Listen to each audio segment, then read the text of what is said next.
कविता एक सच्ची घटना पर आधारित है जी। उदयपुर में उस समय महाराणा अमर सिंह का शासन था। उनके दो सेनापति थे, चूड़ावत और शक्तावत। चूड़ावत हमेशा आगे लड़ते थे हरावल दस्ते में। यह गौरव का विषय माना जाता है राजस्थान में। आप सब लोग जानते हैं, कुर्सी के लिए, सत्ता के लिए बहुत सारी लड़ाइयां हुई हैं, लेकिन पूरे विश्व का पहला उदाहरण है ये। अभी तक मैंने थोड़ा बहुत इतिहास पढ़ा है कुलश्रेष्ठ जी, विश्व का बहुत ज्ञान है मुझे। आपने इससे बड़ी कोई कहानी सुनी मुझे बताइए, मैं अगली बार उस पर कविता लिख लाऊंगा।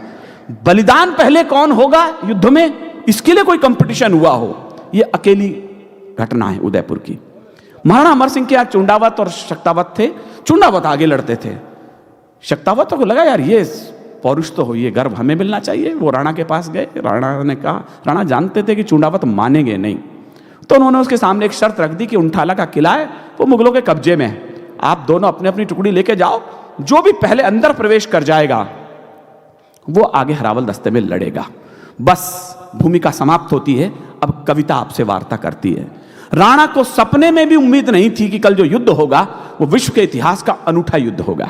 मैं शुरू कर रहा हूं। जहां शीशले निज करतल पर युद्ध किया करते हैं, क्या है राजस्थान, मुझे मन दे दीजिएगा। मैं दावा कर रहा हूं कि आप आज की रात यदि कुछ याद रखेंगे तो विनीत चौहान की इन लाइनों को याद रखेंगे। जहां शीशले निज करतल पर युद्ध किया करते हैं और मान के धनी प्राण धन वार दिया करते हैं, राजस्थानी धरा, मैंने राजस्थान की परिभाषा दे दी हो तो मन रखने के लिए मुझे आशीर्वाद दीजिएगा। जहां शीशले निज करतल पर युद्ध किया करते हैं और मान के धनी प्राण धन वार दिया करते हैं, राजस्थानी धरा शौर्य की कथा कहा करती है।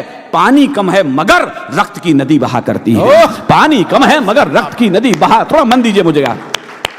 पानी कम है मगर रक्त की नदी बहा करती हैं। जहां फूल सी कोमल नारी शोलों पर चलती हैं और वंश की बेल नुकीले भालों पर पलती हैं। राणा पुत्र अमर सिंह भी मेवाड़ वंश गौरव थे। चूड़ावत शक्तावत मानो शत्रु को रौरव थे, किंतु हरावल दस्ते में बस चूड़ावत लड़ते थे। शक्तावत यह देख देख कर मन ही मन कुड़ते थे। यह विचार उन सबको ही बालू सिंह तक ले आया, उनके सेनापति का नाम। यह विचार उन सबको ही बालू सिंह तक ले आया। उद्वेलित बालू सिंह भी झटपट राणा तक धाया। बोला, श्रीमन हम भी पौरुष तलवारें रखते हैं, फिर क्यों अग्रिम दस्ते में ये चूड़ावत लड़ते हैं। समरांगण में प्राणोत्सव का ये क्रम रोका जाए।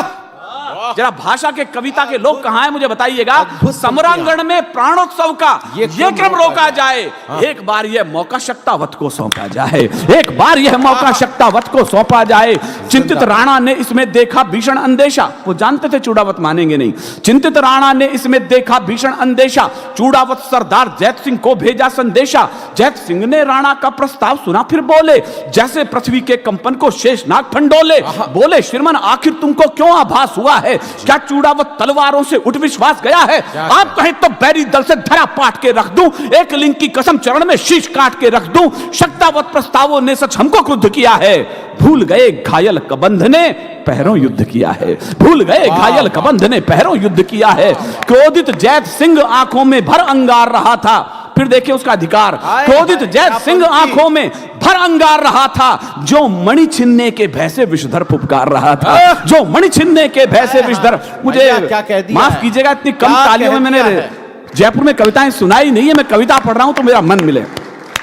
जो मणि छिनने के भय से विषधर फुफकार रहा था। राणा के समझाने पर भी दोनों खड़े हुए थे। विकट हरावल दस्ते खातिर जिद पर अड़े हुए थे। आखिर राणा को ही सूझी सहसा युक्ति नवेली, जिससे वे सुलझा सकते थे उलझी हुई पहेली। उंठाला का किला, जिससे वे सुलझा सकते थे उलझी हुई पहेली। अब क्या था, दोनों को अग्रिम पीढ़ी का हक तय करना था। कहने भाई साहब, राणा के समझाने पर भी दोनों खड़े हुए थे। विकट हरावल दस्ते खातिर जिद पर अड़े हुए थे। सहसा राणा को ही सूझी सहसा युक्ति नवेली, जिससे वे सुलझा सकते थे उलझी हुई पहेली। उंठाला का किला मुगल सब सैनिक सब कब्जा आए हैं। इस कारण इस धरती पर घन काले घिर आए हैं। जो भी जाकर गढ़ में पहले प्रथम प्रवेश करेगा वही हरावल दस्ते में भी आगे सदा लड़ेगा। अब क्या था, ध्यान चाहता हूं मैं आपका। अब क्या था, दोनों को अग्रिम पीढ़ी का हक तय करना था। खुद को तो पता था कल क्या होगा। अब क्या था, दोनों को अग्रिम पीढ़ी का हक तय करना था। लड़ना क्या था, उन्हें मौत को जाकर ही वरना था। पूरी रात युगल योद्धाओं को तलवारें भाई, और उधर चिंतित राणा को नींद नहीं थी भाई। भोर हुई रणभेरी गूंजी और दुंधवी बोली, मेवाड़ी सुत चले खेलने आज खून की होली। आज नहीं निर्णय होना था हार और शुभ जय का। कहां है कविता के लोग। आज नहीं निर्णय होना था हार और शुभ जय का। आज सही अंतर होना था केवल विजय विजय का। मैं भाषा के लोगों से प्यार चाहता हूं। भाई साहब जिंदाबाद। आज सही अंतर होना था केवल विजय विजय का। मृत्यु दुल्हन की खातिर, मेरे रोंगटे खड़े इस लाइन को पढ़ते समय, मृत्यु दुल्हन की खातिर दो दूल्हे खड़े हुए थे, कौन वरेगा प्रथम उसे इस जिद पर अड़े हुए थे, कौन वरेगा प्रथम उसे इस जिद पर अड़े हुए थे, कौन वरेगा प्रथम उसे इस जिद पर अड़े हुए थे। और इधर धरती पर अर्थी अग्रिम सजी पड़ी थी। कैसा युद्ध रहा होगा, मेरा मन उद्वेलित है इसको पढ़ते समय। और इधर धरती पर अर्थी अग्रिम सजी पड़ी थी, पहले किसको वरूं इसी उलझन में मृत्यु खड़ी थी, पहले किसको वरूं इसी उलझन में मृत्यु खड़ी थी, पहले किसको वरूं इसी उलझन में मृत्यु खड़ी थी। तो भिड़ने लगे काल से खुलकर वीर सुभट अभिमानी, युद्ध का दृश्य देखें, भिड़ने लगे काल से खुलकर वीर सुभट अभिमानी, लगी रक्त से खप्पर भरने काली और भवानी। दोनों योद्धा एक एक कर अरिदल काट रहे थे, दोनों योद्धा दुश्मन से जो भूतल पाट रहे थे। सहसा बालू सिंह का हाथी मुख्य द्वार पर आया। मैं रोमांच से भरा हुआ उस दृश्य को आपको मैं दावा करता हूं आपके रोंगटे खड़े हो जाएंगे। सहसा बालू सिंह का हाथी मुख्य द्वार पर आया, भाले जैसी देख नुकीली कीलों को चकराया। बार बार टक्कर की खातिर जो आगे बढ़ता था, उतना ही वो कील भयंकर देख देख हटता था। तो बालू सिंह हाथी से कूदा, दरवाजे पर आया, खड़ा हो गया, कील पकड़कर हाथी पर चिल्लाया, कहा महावत को हाथी को सीने पर आने दो और सभी शक्तावत वीरों को अंदर जाने दो। जिंदाबाद। और सभी शक्तावत वीरों, अच्छा लगा मुझे कविता सुन ली गई है, वरना तो मामला बड़ा ठंडा हो चुका था। और सभी शक्तावत वीरों को अंदर जाने दो। कहा महावत ने स्वामी ये कैसे अनरत कर दूं, कहा महावत ने स्वामी ये कैसे अनरत कर दूं, जिसका खाया अन्न उसी के तन पर बरछी धर दूं। बालू बोला वीर व्यर्थ मत नाहक समय गवाओ, समय आ गया मातृभूमि का बढ़कर कर चुका हो, समय आ गया मातृभूमि का बढ़कर कर चुका हो। विवश महावत ने हाथी तब आगे बढ़ा दिया था, विवश महावत ने हाथी तब आगे बढ़ा दिया था। बालू सिंह ने भिस्सीना कीलों पर अड़ा दिया था, हाथी ने मस्तक की टक्कर मारी जो प्रलयंकर। दरवाजे गिर गए किले के करते शोर भयंकर, गज मस्तक को भिगो रही थी शत शोणित पिचकारी। दिव्य आरती आज मृत्यु की गजने स्वयं उतारी, दिव्य आरती आज मृत्यु। क्या अद्भुत सुना है भाई। मैं भाव विभल हूं आपकी इन तालियों को लेकर के कि आपने कविता का स्तवन कर दिया है। हाथी शोणित की पावन गंगा में नहा चुका था, हाथी शोणित की पावन गंगा में नहा चुका था, और बालू सिंह भी उधर रक्त के धारे बहा चुका था। बालू सिंह भी, अब सीन यह है कि बालू सिंह का हाथी एंट्री ले रहा है। जैत सिंह क्या करता है, बस 2 मिनट में कविता समाप्त होती है। उधर जैत सिंह भी रण में इतिहास नवल गढ़ता था, वो किले के पीछे चढ़ा। उधर जैत सिंह भी रण में इतिहास नवल गढ़ता था, बना शत्रु को काल सर्प वो कंगूरे चढ़ता था। जो ही वीर सीढ़ियों से चढ़ कंगूरे तक आया, गोली लगी वक्ष पर, सहसा वीर धरा पर आया। सारे सपने बिखर गए जैत सिंह के, कहला अब कोई चांस नहीं है, वो कूदने ही वाला था बस अंदर। इधर जैत सिंह, बालू सिंह का हाथी एंट्री ले रहा है।